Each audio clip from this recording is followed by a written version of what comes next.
प्रिय विद्यार्थियों,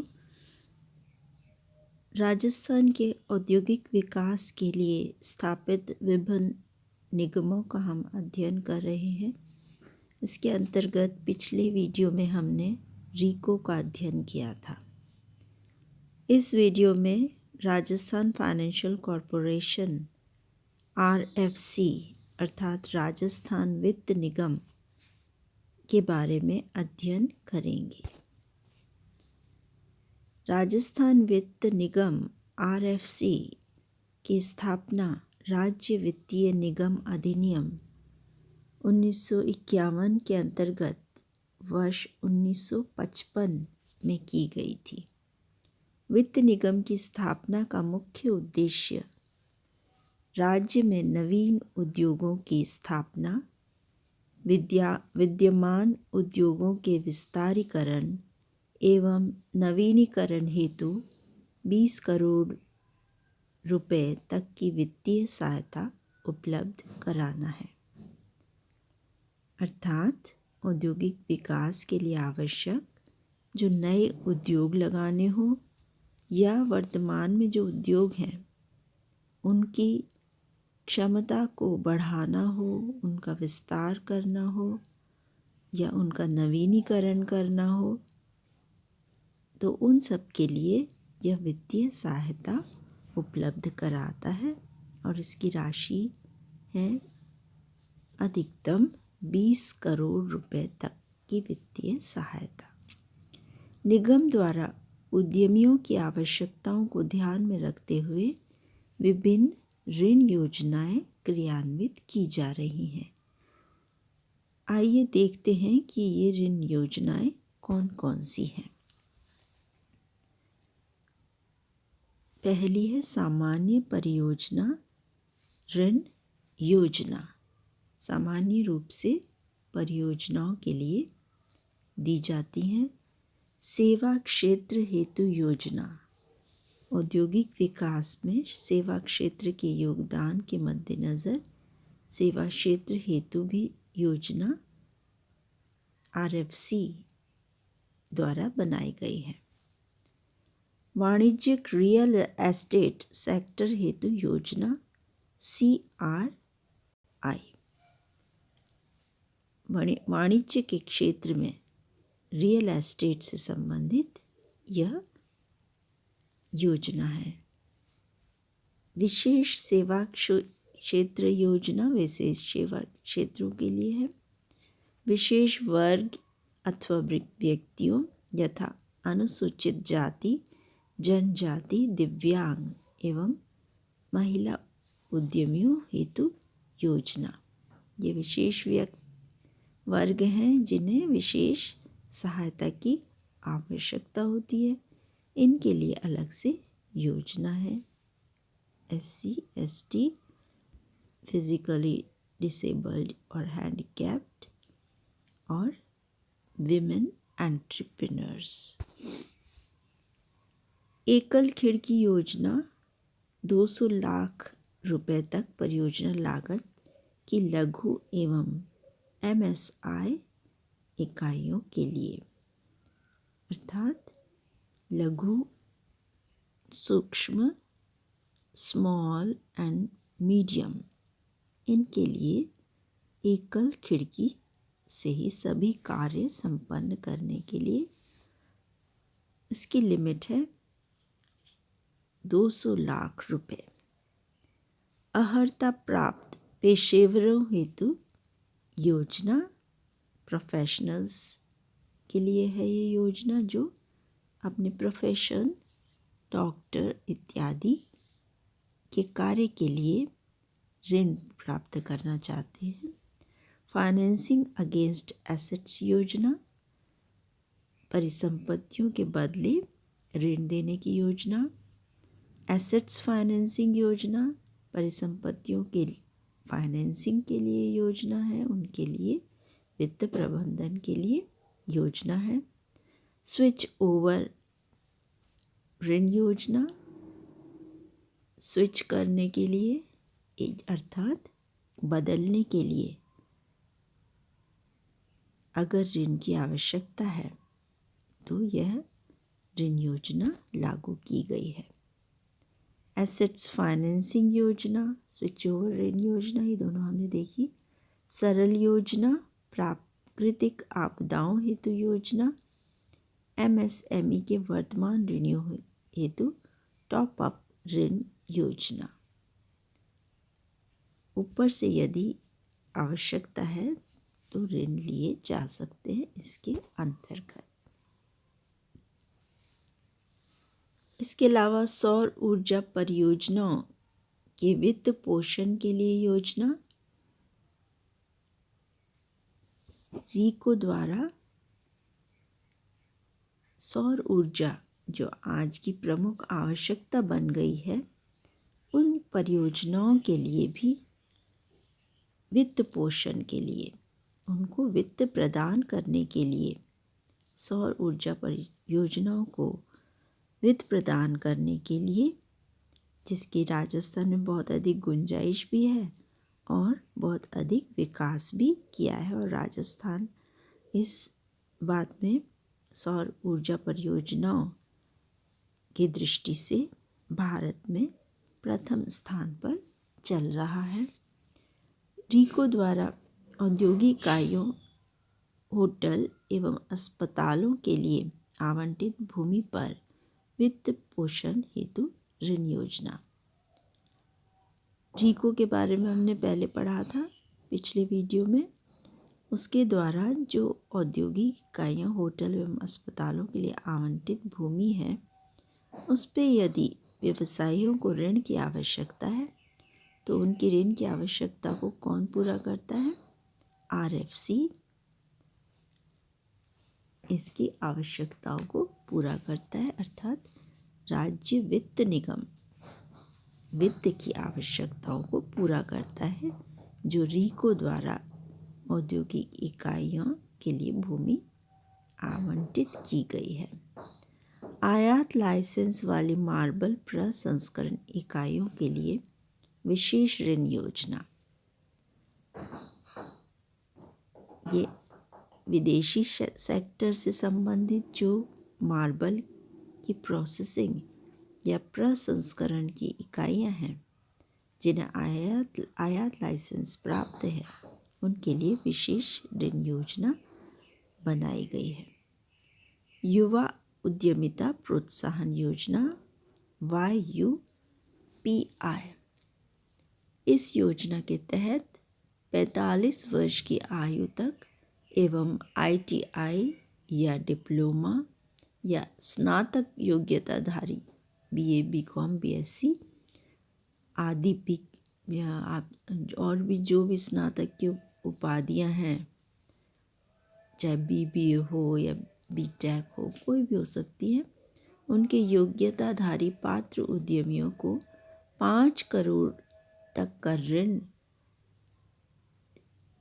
शर्तों के ऊपर, जो बहुत ही आसान सी शर्तें हैं, उन पर निगम उपलब्ध कराता है। अर्थात राजस्थान वित्त निगम युवाओं को जिनकी आयु 45 वर्ष तक की है और जिन्होंने ITI, डिप्लोमा, स्नातक योग्यता प्राप्त कर रखी है, उन्हें कितना ऋण उपलब्ध कराता है? 5 करोड़ तक का ऋण उपलब्ध कराया जाता है, कुछ सरल सी शर्तों के साथ। इसके अलावा राजस्थान वित्त निगम ने गुड बोरोवर्स ऋण योजना शुरू की है।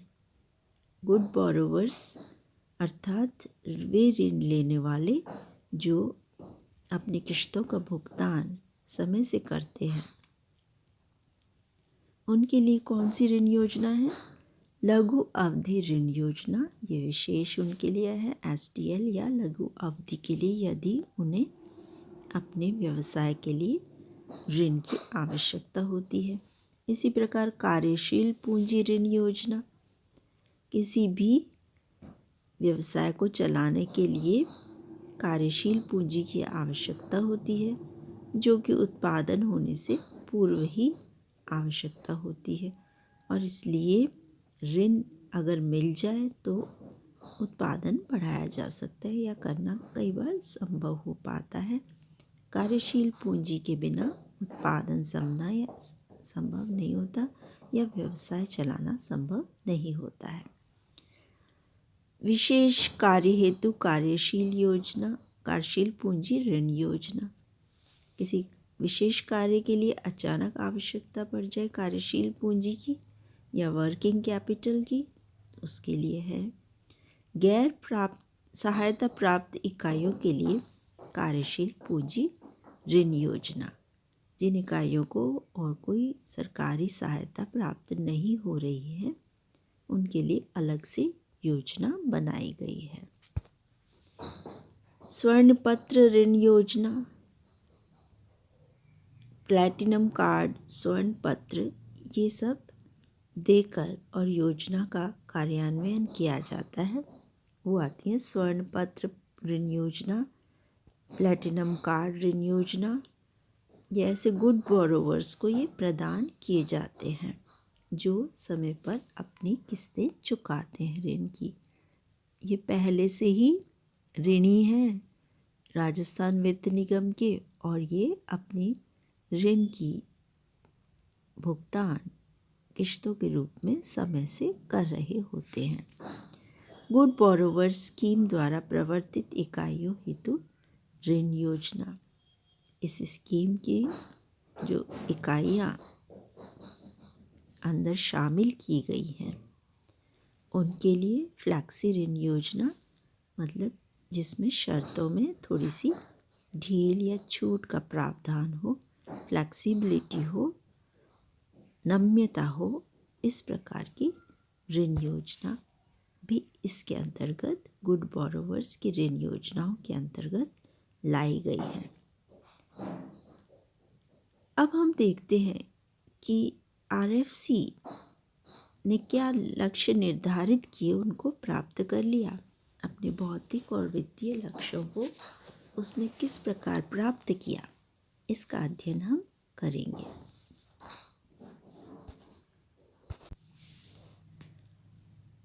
ये आंकड़े वर्ष 2015-16 से 2019-20 तक के लिए गए हैं, जिससे प्रवृत्ति का अध्ययन किया जा सके। 2019-20 के आंकड़े दिसंबर 2019 तक के लिए हैं और अन्य सभी आंकड़े पूरे वित्तीय वर्ष के लिए हैं, 31 मार्च तक के लिए हैं। सभी आंकड़े करोड़ रुपए में दिए गए हैं। पहले नंबर पे है ऋण स्वीकृति, दूसरे पर ऋण वितरण और तीसरे पर ऋण वसूली। 2015-16 से यदि हम 19-20 तक की प्रवृत्ति देखें तो इसमें कोई खास प्रवृत्ति ऋण स्वीकृति की नहीं दिखाई देती है। ये लगातार घटता बढ़ता रहा है। इसी तरह से ऋण वितरण में भी उतार चढ़ाव आते रहे हैं, परंतु यदि हम देखें तो 2016-17 से लेके और 2019-20 तक इसमें लगातार वृद्धि दिखाई देती है। ऋण वसूली है, उसके लक्ष्य यदि हम देखें तो उसमें भी 2015-16 के बाद एक बार गिरावट आने के बाद फिर इसमें वृद्धि की प्रवृत्ति देखी जा सकती है। और उपलब्धियां यदि हम देखें तो इससे कुछ उल्टा ही दिखाई देता है हमें। उपलब्धियों में कमी नज़र आती है प्रत्येक क्षेत्र में। निगम द्वारा वितरित ऋण यदि देखे जाएं तो उसके अंदर 2015-16 में ये 223.21 करोड़ रुपए थे, जो 2016-17 में घट गए। फिर 2017-18 में वृद्धि हुई, फिर 2018-19 में घट गए और 2019-20 के अंदर वो काफ़ी कम है। और यदि लक्ष्य की प्राप्ति हो जाती है तो हम कह सकते हैं कि वो सही है, अर्थात वो कम नज़र आ रहे हैं। तो इस तरह से 2018-19 तक वृद्धि दिखाई देती है और ये लक्ष्य से भी अधिक दिखाई देते हैं।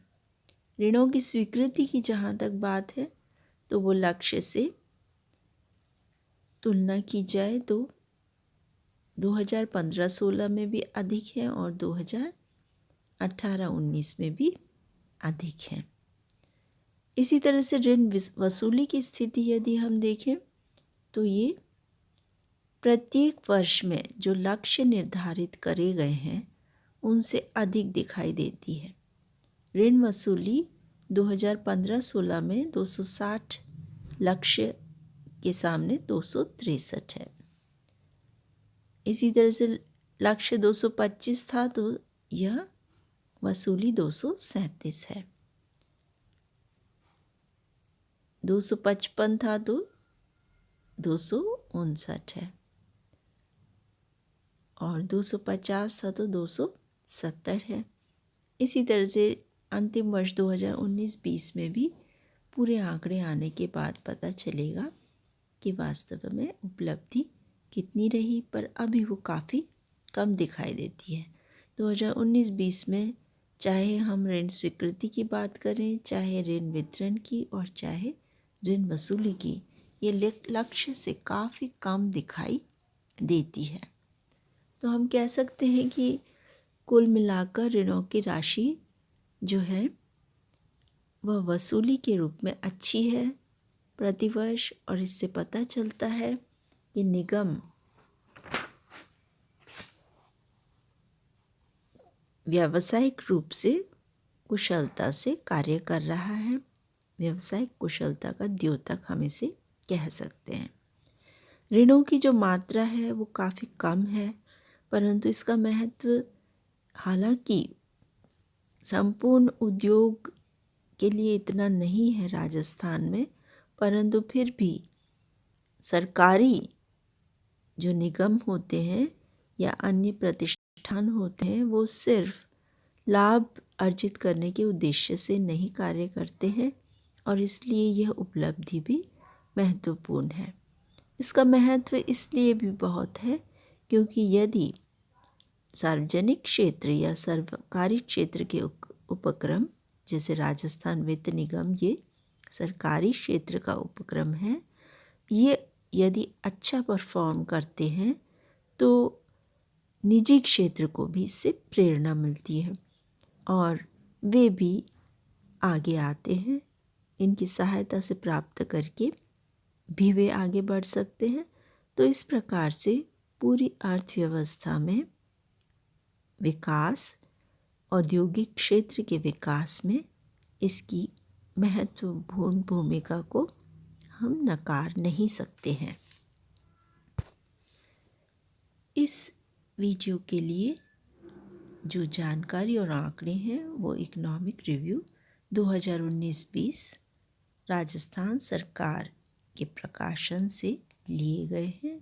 राजस्थान द्वारा यह प्रकाशित किए जाते हैं और इसके द्वारा प्राप्त ये आंकड़े हमने देखे और विभिन्न जानकारियाँ ली। धन्यवाद।